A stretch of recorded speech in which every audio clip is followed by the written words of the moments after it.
Podcast, de nouveaux outils pour enseigner l'histoire coloniale. Le 30 juin, on commémorera l'anniversaire de l'indépendance du Congo. 60 ans plus tard, le malaise belge est toujours palpable lorsqu'il s'agit d'évoquer colonisation et décolonisation.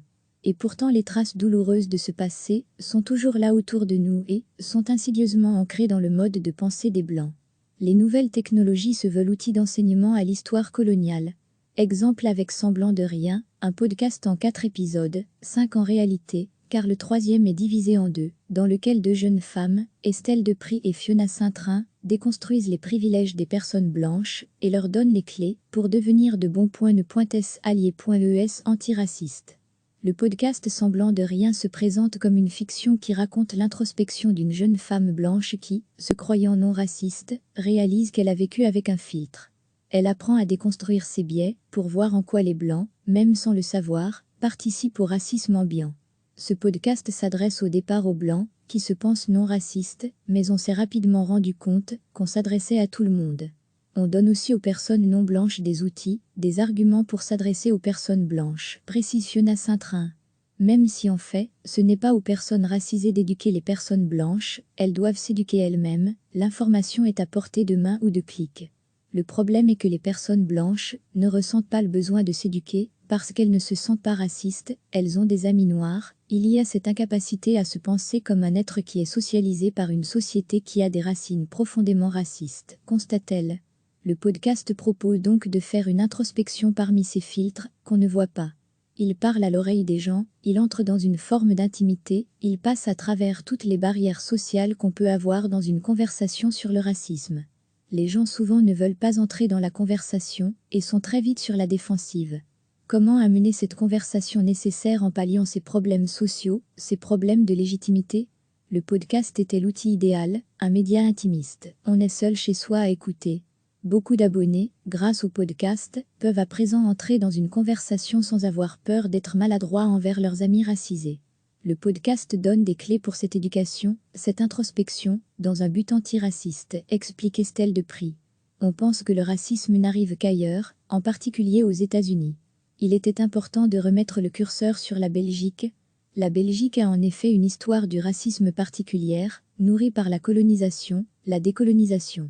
Les Belges sont encore imprégnés de l'esprit post-colonial.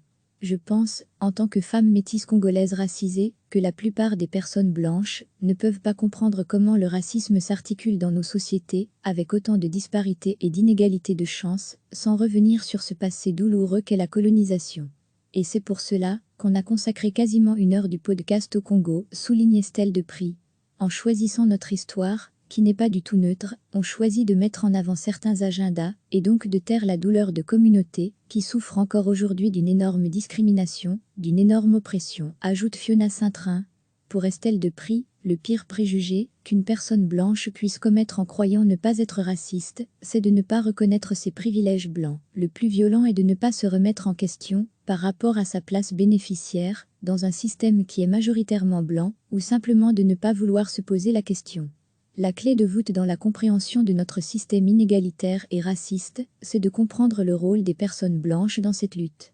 Pour moi, quand une personne refuse de remettre en question, c'est le pire. Écoutez la séquence complète dans le MU. Et plus d'infos sur la page Facebook de Semblant de rien. Découvrez ici un extrait du podcast Semblant de rien, récompensé par la RTBF lors du Bruxelles Podcast Festival 2020. Et pour aller plus loin, Décolonisons-nous, c'est un compte Instagram où tous les jours, les administrateurs.tris.s opèrent une revue de la presse méticuleuse d'ici et d'ailleurs. L'idée, Décolonisons-nous est également une ressource riche de documentaires, podcasts et autres émissions à consulter afin de s'instruire perpétuellement.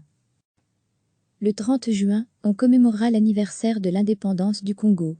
60 ans plus tard, le malaise belge est toujours palpable lorsqu'il s'agit d'évoquer colonisation et décolonisation. Et pourtant les traces douloureuses de ce passé sont toujours là autour de nous et sont insidieusement ancrées dans le mode de pensée des Blancs. Les nouvelles technologies se veulent outils d'enseignement à l'histoire coloniale. Exemple avec Semblant de rien, un podcast en 4 épisodes, 5 en réalité, car le troisième est divisé en deux, dans lequel deux jeunes femmes, Estelle Depris et Fiona Saint-Train, déconstruisent les privilèges des personnes blanches et leur donnent les clés pour devenir de bons alliés.es antiracistes. Le podcast Semblant de rien se présente comme une fiction qui raconte l'introspection d'une jeune femme blanche qui, se croyant non raciste, réalise qu'elle a vécu avec un filtre. Elle apprend à déconstruire ses biais pour voir en quoi les blancs, même sans le savoir, participent au racisme ambiant. Ce podcast s'adresse au départ aux blancs, qui se pensent non racistes, mais on s'est rapidement rendu compte qu'on s'adressait à tout le monde. On donne aussi aux personnes non blanches des outils, des arguments pour s'adresser aux personnes blanches, précise Fiona Saint-Train. Même si en fait, ce n'est pas aux personnes racisées d'éduquer les personnes blanches, elles doivent s'éduquer elles-mêmes, l'information est à portée de main ou de clic. Le problème est que les personnes blanches ne ressentent pas le besoin de s'éduquer, parce qu'elles ne se sentent pas racistes, elles ont des amis noirs, il y a cette incapacité à se penser comme un être qui est socialisé par une société qui a des racines profondément racistes, constate-t-elle. Le podcast propose donc de faire une introspection parmi ces filtres qu'on ne voit pas. Il parle à l'oreille des gens, il entre dans une forme d'intimité, il passe à travers toutes les barrières sociales qu'on peut avoir dans une conversation sur le racisme. Les gens souvent ne veulent pas entrer dans la conversation et sont très vite sur la défensive. Comment amener cette conversation nécessaire en palliant ces problèmes sociaux, ces problèmes de légitimité? Le podcast était l'outil idéal, un média intimiste. On est seul chez soi à écouter. Beaucoup d'abonnés, grâce au podcast, peuvent à présent entrer dans une conversation sans avoir peur d'être maladroits envers leurs amis racisés. Le podcast donne des clés pour cette éducation, cette introspection, dans un but antiraciste, explique Estelle Depris. On pense que le racisme n'arrive qu'ailleurs, en particulier aux États-Unis. Il était important de remettre le curseur sur la Belgique. La Belgique a en effet une histoire du racisme particulière, nourrie par la colonisation, la décolonisation. Les Belges sont encore imprégnés de l'esprit post-colonial.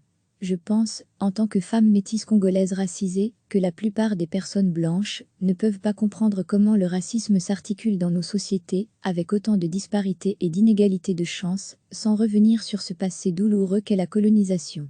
Et c'est pour cela qu'on a consacré quasiment 1 heure du podcast au Congo, souligne Estelle Depris. En choisissant notre histoire, qui n'est pas du tout neutre, on choisit de mettre en avant certains agendas, et donc de taire la douleur de communautés qui souffrent encore aujourd'hui d'une énorme discrimination, d'une énorme oppression, ajoute Fiona Saint-Train. Pour Estelle Depris, le pire préjugé qu'une personne blanche puisse commettre en croyant ne pas être raciste, c'est de ne pas reconnaître ses privilèges blancs. Le plus violent est de ne pas se remettre en question, par rapport à sa place bénéficiaire, dans un système qui est majoritairement blanc, ou simplement de ne pas vouloir se poser la question. La clé de voûte dans la compréhension de notre système inégalitaire et raciste, c'est de comprendre le rôle des personnes blanches dans cette lutte. Pour moi, quand une personne refuse de remettre en question, c'est le pire. Écoutez la séquence complète dans le MU. Et plus d'infos sur la page Facebook de Semblant de rien. Découvrez ici un extrait du podcast Semblant de rien, récompensé par la RTBF lors du Bruxelles Podcast Festival 2020. Et pour aller plus loin, Décolonisons-nous, c'est un compte Instagram où tous les jours, les administrateurs.tris.s opèrent une revue de la presse méticuleuse d'ici et d'ailleurs. L'idée, Décolonisons-nous est également une ressource riche de documentaires, podcasts et autres émissions à consulter afin de s'instruire perpétuellement. Cliquez sur s'abonner pour recevoir les dernières nouvelles.